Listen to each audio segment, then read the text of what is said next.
In the quiet backcountry of Carter County, Kentucky, winters come heavy, cold air thick with wood smoke and silence. In the winter of 1951, one photograph changed everything for the Parish family.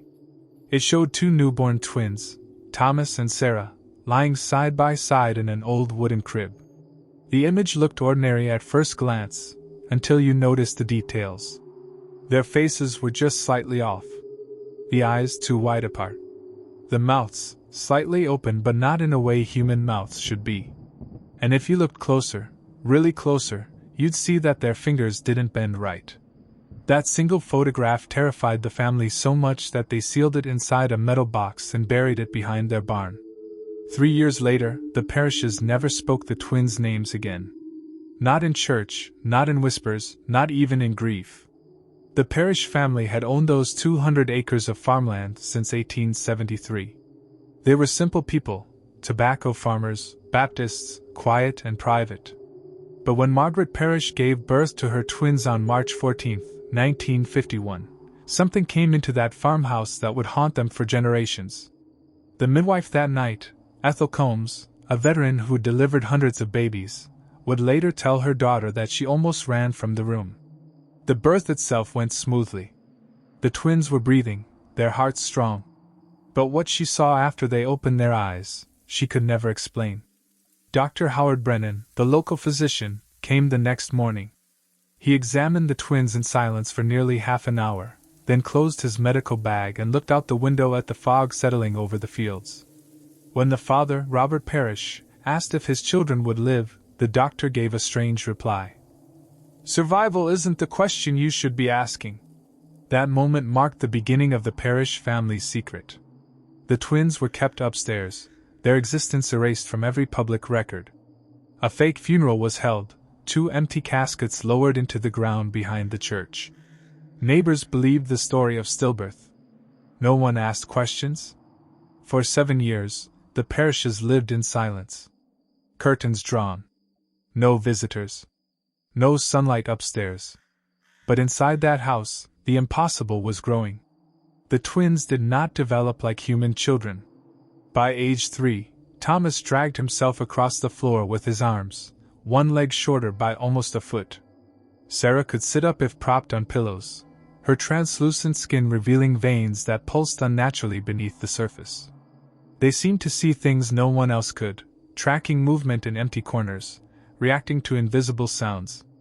Margaret kept a secret journal hidden beneath her bed, and decades later her granddaughter would find it. The pages told a story no mother should ever write. She wrote about the nights she'd wake up to silence, only to find both twins wide awake, staring at each other across the crib without blinking, communicating somehow without sound. They'd cry at the same time from different rooms, refuse food unless they could see each other, and when one was hurt, the other would tremble as if feeling the pain. By 1956, her handwriting became frantic. One line stood out among the chaos of her notes. "They're teaching each other something. And I don't think they're suffering." Whatever the Parish twins were, they weren't just surviving. They were becoming. And the land that had belonged to their family for generations, the quiet soil of rural Kentucky, was beginning to feel less like home, and more like something ancient had chosen it for a reason. The third birth.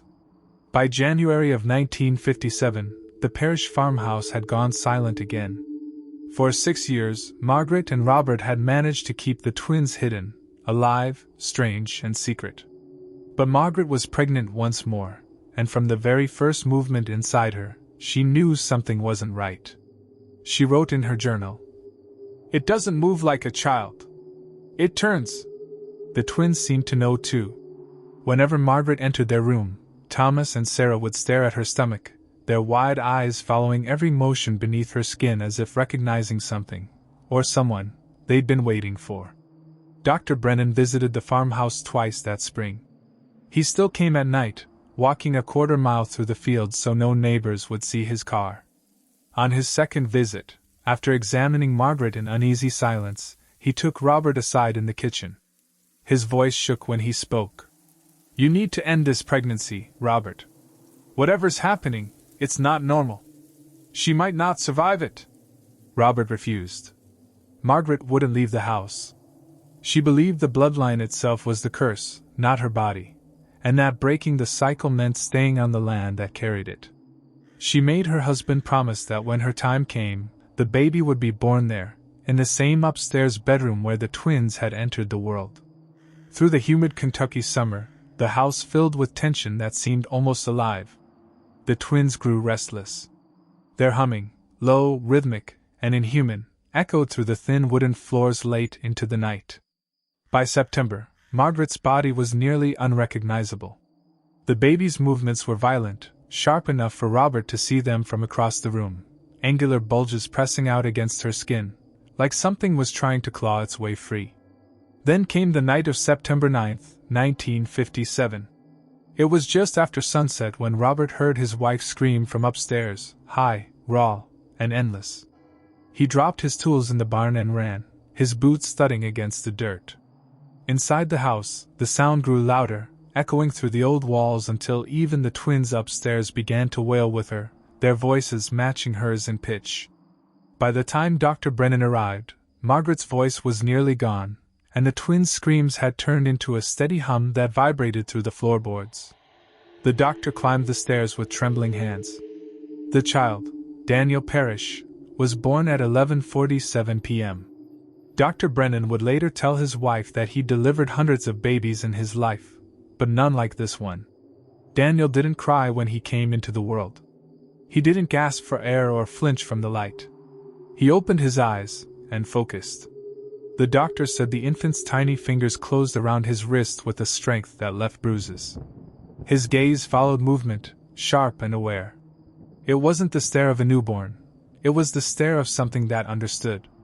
Robert stood in the doorway, watching his wife cradle the child, and knew that whatever had cursed their family had reached its full form. Unlike the twins, Daniel's deformities weren't visible. But the wrongness was there, in how he moved, how he waited. By 3 days old, he could hold his head upright. By 1 week, he watched his parents with unsettling calm, as if studying them. And then something changed upstairs. The twins stopped crying. They stopped trembling or calling out. Margaret wrote, "They're still now. Like they've been waiting for him all this time." Dr. Brennan told Robert that he should keep Daniel separated from the others, though he could never explain why. He only said, "The twins, they were waiting. And now they've stopped waiting." That winter, the parish farmhouse seemed colder than ever. The 3 children slept under the same roof, humming to one another through the floorboards. The sound, 3 notes, perfectly in tune, would linger long after everyone else fell asleep.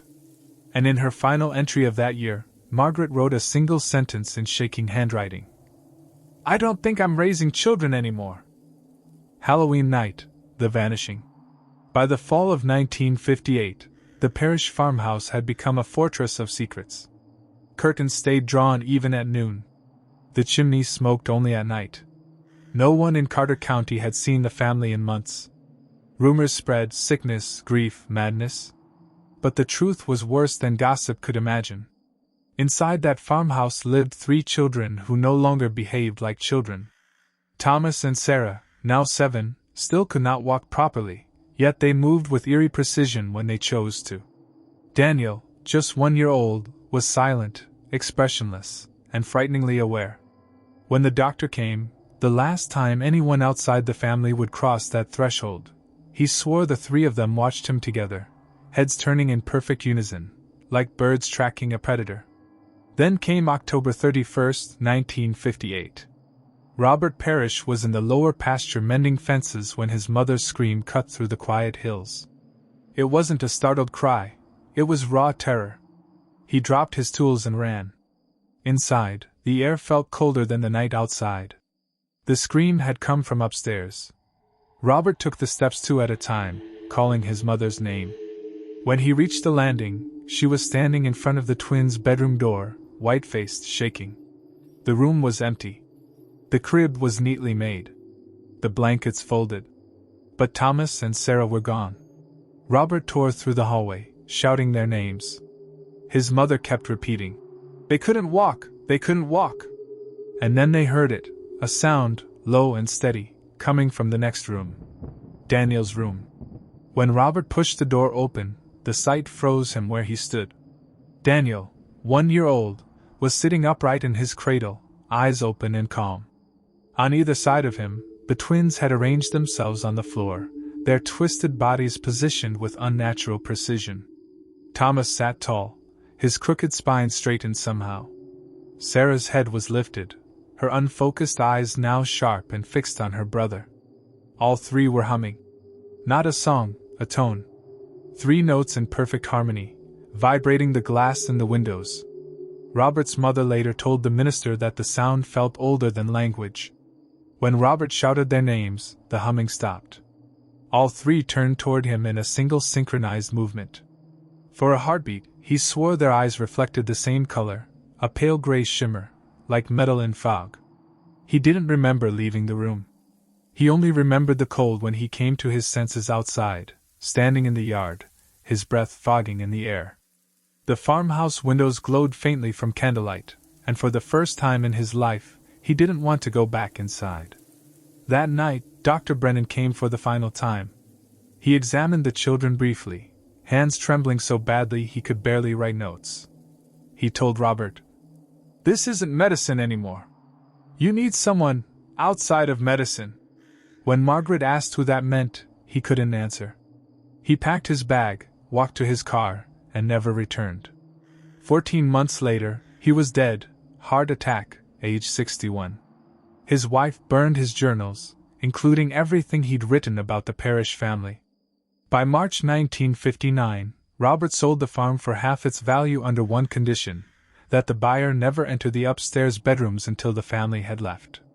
For 3 nights, Robert boxed up equipment, burned Margaret's journals in a barrel behind the barn, and dismantled the twins' crib piece by piece.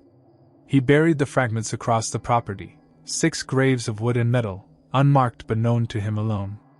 Then, under the cover of darkness, the Parish family vanished. They drove west, no destination, no plan, and by spring, they were living under a new name in Washington state. The twins walked by then, but their movements were wrong, too stiff, too deliberate. Daniel grew faster than any child should, his eyes always calculating. They never went to school. They rarely went outside. Neighbors whispered that the Preston family were religious fanatics. Private, strange, but harmless. No one ever learned the truth. Years later, long after Robert and Margaret were gone, their granddaughter Elizabeth Preston began searching the family history. She found fragments, death certificates, newspaper clippings, burned letters, and one surviving photograph. 2 infants in a wooden crib. Eyes too wide. Fingers that didn't bend. Today, Elizabeth is 62 years old. She claims she's found Daniel, still alive somewhere in the Pacific Northwest, living under another name. She says he has 3 children of his own.